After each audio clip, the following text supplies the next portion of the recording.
Alright guys, so I wanted to create this video just because I did recently lower the car.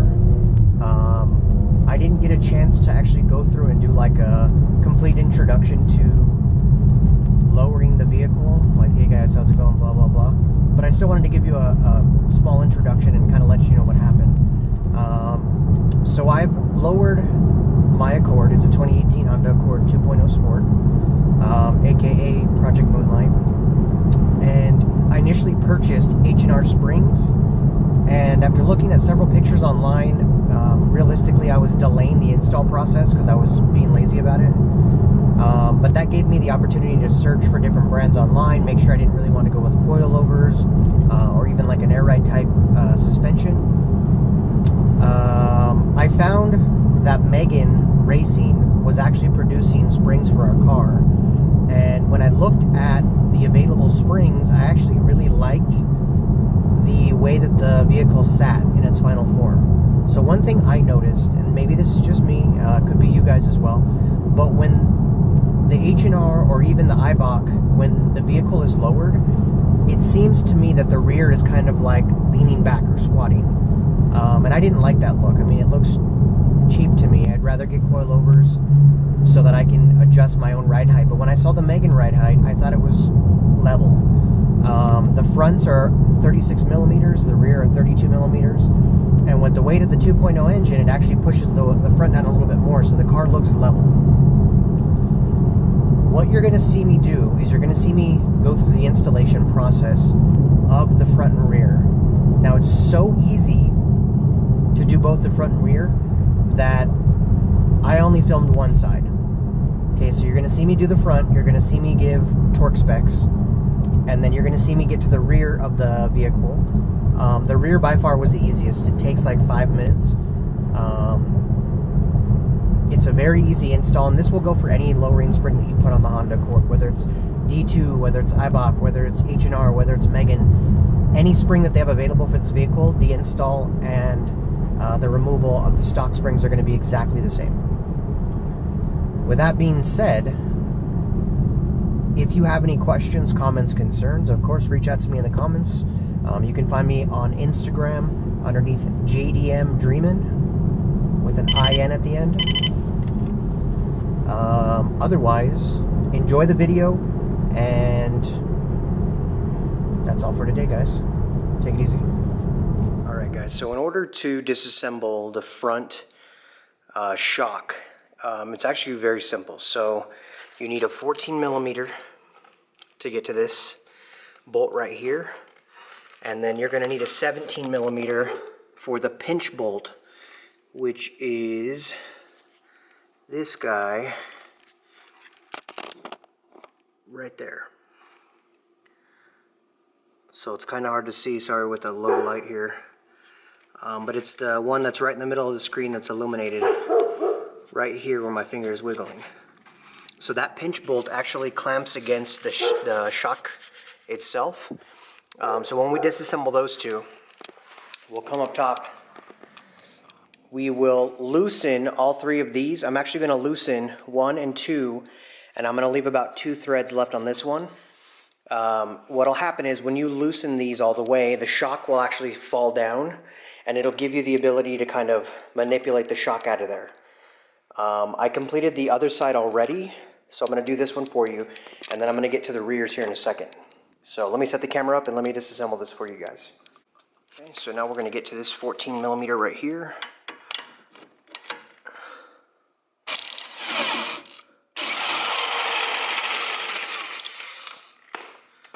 And it's off. And I just push this out of the way and then just kind of put it off to the side for now. It's fine if it just sits upright like that. We just need a little bit of room for the shock. Okay, and then the last thing that we want to get is, again, it's the pinch bolt. It's this on the other side where the head of the nut is at. And we're just going to back it out all the way. Now, I'm using an impact wrench. You guys can use whatever you want to, breaker bar. I highly recommend not using a socket initially because this is torqued to, I believe, 41 foot-pounds. I'll double check. I'm going to put all the torque specs in the comments of this as well.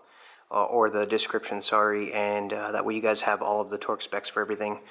But let's go ahead and disassemble that part. Now, one last thing that I'm going to do before I take out that pinch bolt is I want to get the sensor out of the way. So this is a sensor here. There's two clips, one on the bottom, one on the top. You can just push one and the clip will start to come out. And then there's this rubber grommet that's attached to this metal bracket. You just push it backwards and it's out. You can kind of see the groove there. There's also one up here. Now, the only reason that I'm doing this is because if for whatever reason the suspension arm drops down any further, I don't want this to get yanked out or to get ripped or anything. It's a pretty thick cable, but it's not worth the headache. It's just so much easier just to pull it all off. Okay, so let's get to that impact. Okay, so it's in place now. I'm going to give it a couple thrusts of the gun because I don't want it to go too far back, otherwise I won't be able to get the gun out, but just enough to crack it. See how it's starting to move?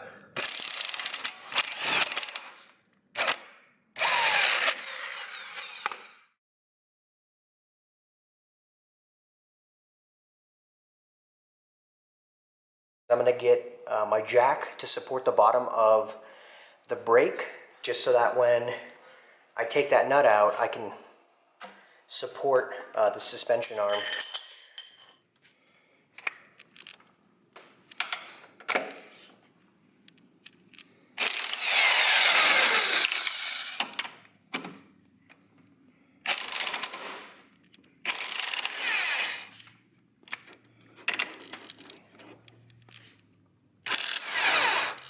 Notice how the shock dropped. So I have 2 of the 3 off. I have the third one just hanging there. Now what you're going to eventually have to do here in a second, and I do it when there's a little bit of pressure on the shock, is there is also a 14mm nut inside there that you're going to loosen again to the very top. Okay, so I usually put the nut so that it's even with the top of this, and that's what holds the top plate onto your shock. So when I remove this whole shock assembly, I want to show you guys what I'm talking about here. And just so some of you guys don't freak out, this does come on top of this. I already removed it for easy installation, or should I say removal of the shock. Keep in mind that this is also part of it. You don't screw anything onto it, but it's more of like a guide. So when you reassemble, you can't mix up the orientation of this. It only goes one way. So let's get to the bottom half of this. All right, so now I'm going to unbolt this last nut up here.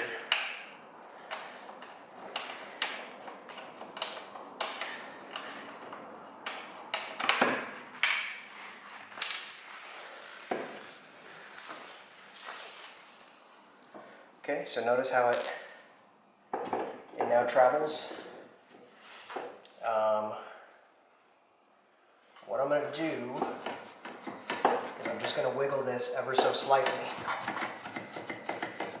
back and forth. Notice how it comes out.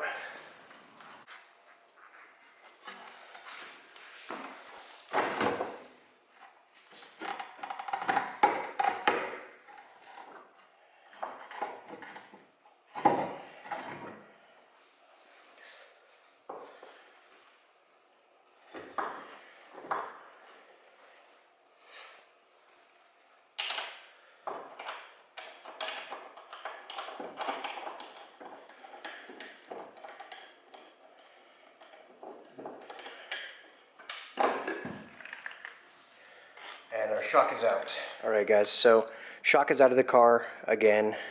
These are the Megan Racing low-rain springs. Now I told you before about this top nut right here. What I didn't tell you guys, and I recommend at this point, is before you remove the shock, break this nut free, because once you get it out of the vehicle, for me anyways, it's still easy to break the nut because I have an impact gun. But for you guys, you're going to want to break it when it's in the vehicle. Notice how the height of the nut is pretty much even with the top of that.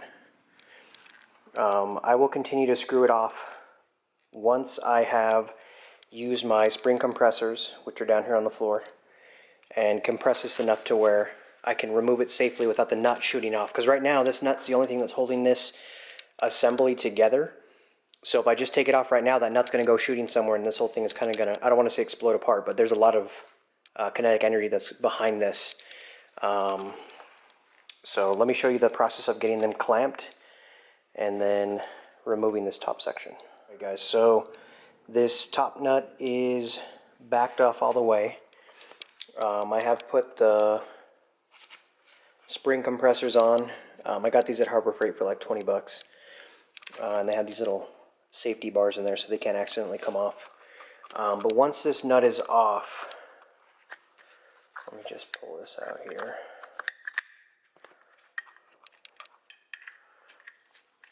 You should be able to take this top off. Let's see if I can do this with one hand here. Okay, so it comes out, you got your bump stop. And then this is just some grease on top of here. Now, in order to get this whole boot off, you're going to see how this is kind of wound into the rubber. See that right there? So you just have to reverse the direction of the rubber. So you're going to turn it clockwise in order to get it off. Once that's off, same thing with the bottom. The bottom has this little rubber section down below so that you can seat the spring in there. Now when I go to install it with the new spring, I'm going to show you guys exactly what I'm talking about. But let me go ahead and disassemble this, take the spring compressors off, and then I'll show you guys the components I'm talking about here. Alright guys, so with this top of the spring here, you can see that there's this grommet that goes on there. And that's just to help with vibration, noise, things like that. But in order to get it off, you have to rotate it so that this end of the spring, which sits in this gap here, comes off. The easiest way to do it is just to kind of like pry up and then rotate it out. And then the whole boot comes out. Okay, so that's your spring right there. That's your stock spring. Let me get the replacement, and I want to show you guys something real quick here. Okay, so these are the two springs. So obviously the black one is stock, orange one is the Megan one. Now, some of you guys, when you go through the installation, might be a little bit confused about this process, but and when I say might be confused about the process, it's which spring goes to which side. Okay, so these Megan springs, they don't tell you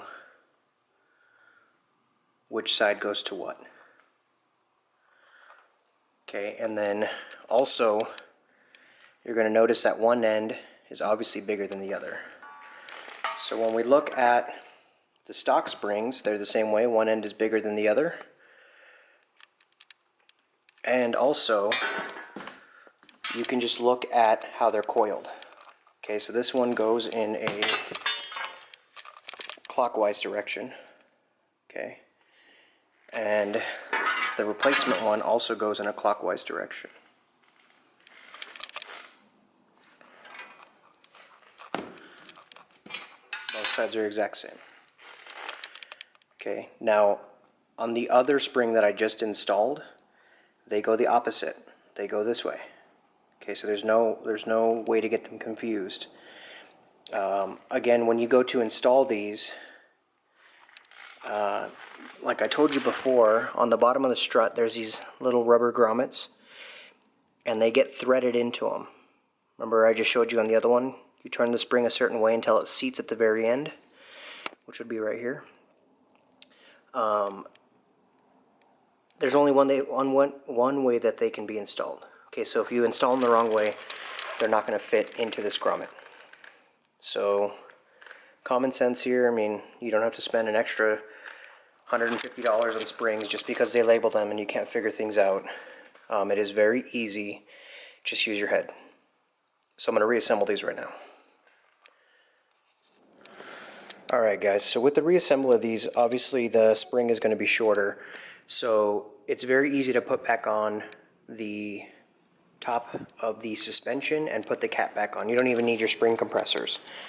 Okay, when we reinsert this back into the vehicle and everything is all mounted and bolted up, then we will go ahead and proceed with the tightening and torquing of this particular nut.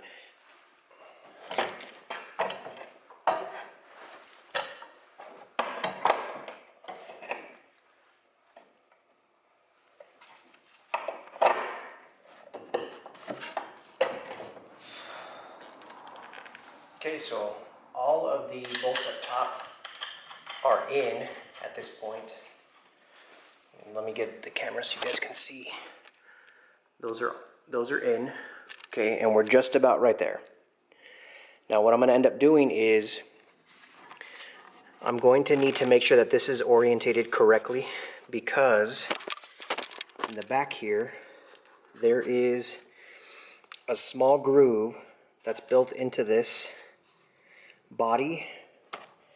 Can't really see it, but you'll see it when you take it out. There's a groove here and there's a groove that's actually on this strut, and those need to line up, otherwise there's going to be a gap right here. Okay, so let me go through the process of putting these together. I'm also going to get my jack so that I can raise this up, make it a little bit easier so I'm not over here struggling. And then of course for your sway bar. So that's just about it, but let me show you guys what it looks like to put it all together. Alright, so the jack's in place. I'm going to go raise this up a little bit, try to get it in there.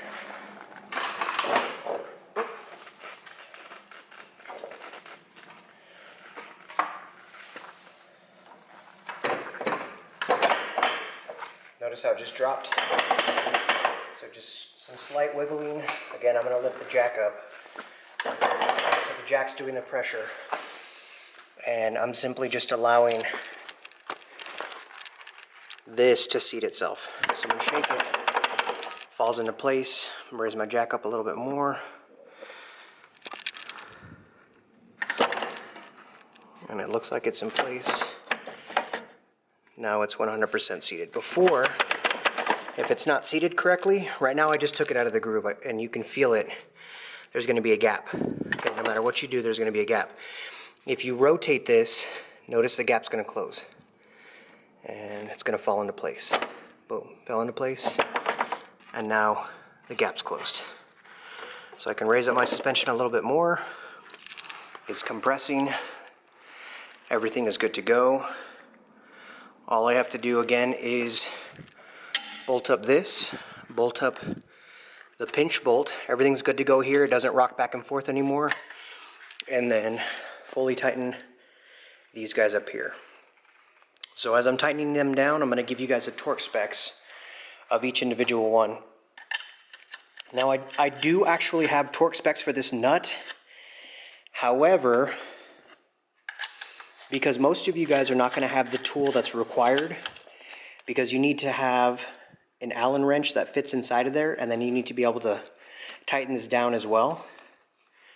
Most of you guys are not going to have the tool, so pay attention when I say it is 7 threads that will show. Not only that, but what I'm going to do is I'm going to get a longer Allen key here. It's going to be a longer one that goes up, and I'm going to have the 17 millimeter deep socket, and I'm just going to turn it by hand. And I'm going to hold on to the Allen key, and it's going to only tighten down to a certain extent, which shows the 7 threads. And you don't need to tighten it down any further than that. So I know it's not very scientific, but trust me when I say that's exactly where it was when it was stock. I counted them, and you can't tighten it past that point. So when I do it, I'm going to go ahead and show you guys. But for right now, let's get all of these buttoned up.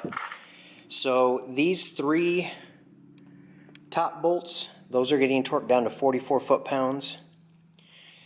The shock nut right here, and this is for the front only, 44 pounds. The rear is 22 pounds. Okay, so they're different. the pinch bolt, which is this one right here, the one that we're going to be tightening in this section, that pinch bolt is 61 foot-pounds of torque. The sway bar nut is 44 pounds of torque. Okay, don't over tighten them. Get yourself a torque wrench. If you don't have a torque wrench, you shouldn't probably be doing this. Okay, so let's be smart about it. And again, the rear shock nut, which is this guy up here, is different for the rear, 22 pounds. Okay, so I'm going to go through the process of tightening these and put the wheel back on. Alright guys, so the wheel is bolted on. Only other thing that you need to do is this boot right here. You need to secure it back down to this area right here. Alright, so we're here at the rear. Basically what we got to do is just take that spring out. We're going to start by taking out this 17 millimeter bolt down here. Now you'll notice that I have the jack there, and the reason is the moment that you unbolt this, these two are going to kind of separate from each other, making it almost impossible to get the bolt out. So what I've done is I've jacked the suspension component up so that it makes these two fittings a little bit more even, and it's going to allow me to take this bolt out. On the bolt, when you're taking it out, you could actually start to cross thread it, and that's bad for obvious reasons. Okay, so our bolt is fine. You'll see what I'm talking about right here, how the two holes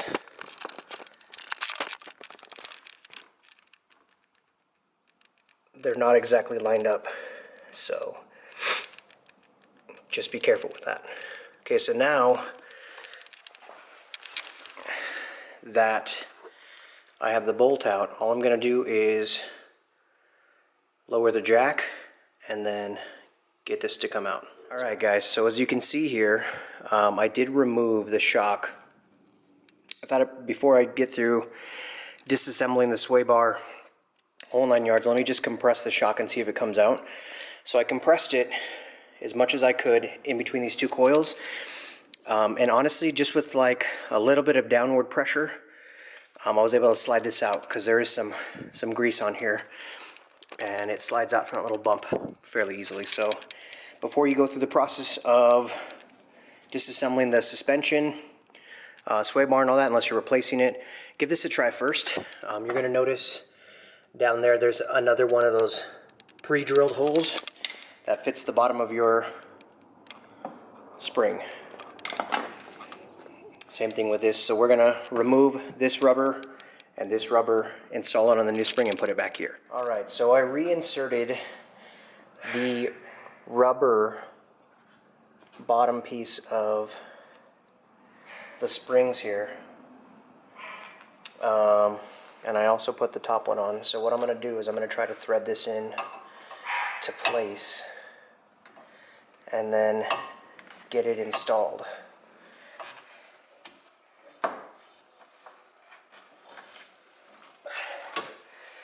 Okay, so that's in place. So now that the spring's in place, I'm going to rotate it and make sure that it's clocked correctly and it meets the rubber bushing where it needs to.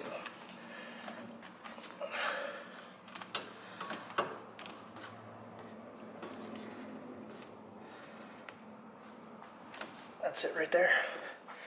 That's how easy the installation is. So from there, I just need to get these two in place, which I'll use the jack to do.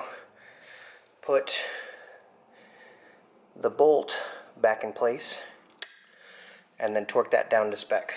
And I'll give you guys the torque specifications here in 1 second. And real quick, let me just show you guys what it looks like when you've jacked it back into its proper place here.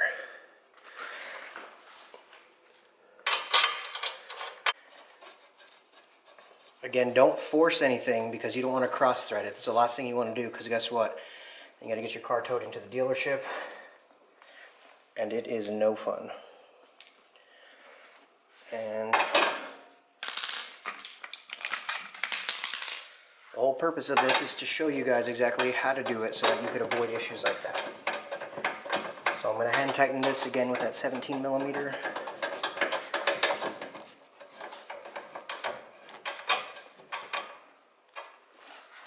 And we're going to torque it down to spec. So again, that's the final product there. The rear was super easy. Honestly, if I wasn't filming this, this would probably be like a 10-minute swap. Same thing with the front, surprisingly. I've seen a lot of Civic videos, and the Civic guys are having difficulty with the front, but ours just seems to fall out for you Honda Accord owners. So hopefully this helped out. Let me go. So on this particular side, the torque specs for this bolt are 51 pound-feet of torque. Sorry, I can't apparently ratchet and talk at the same time.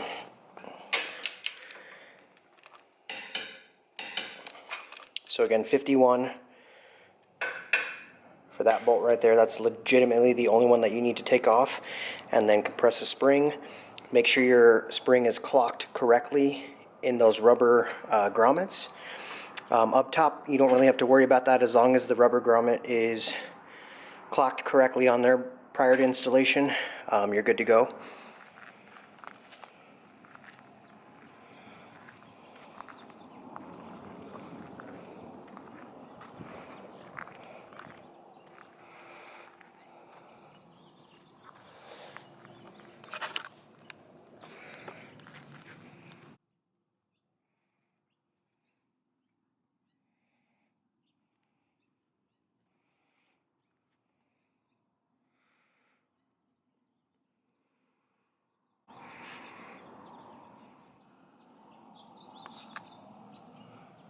Alright guys, so this is how the vehicle sits. Megan lowering springs, 36mm front, drop, 32mm rear. And you have roughly about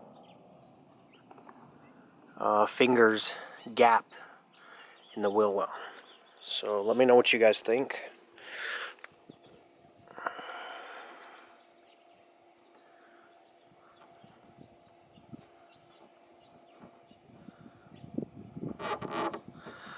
And any sort of feedback you have. Car rides nice and well.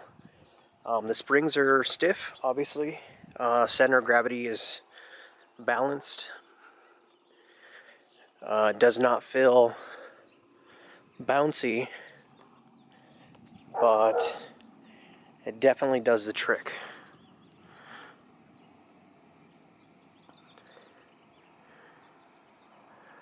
Very easy install.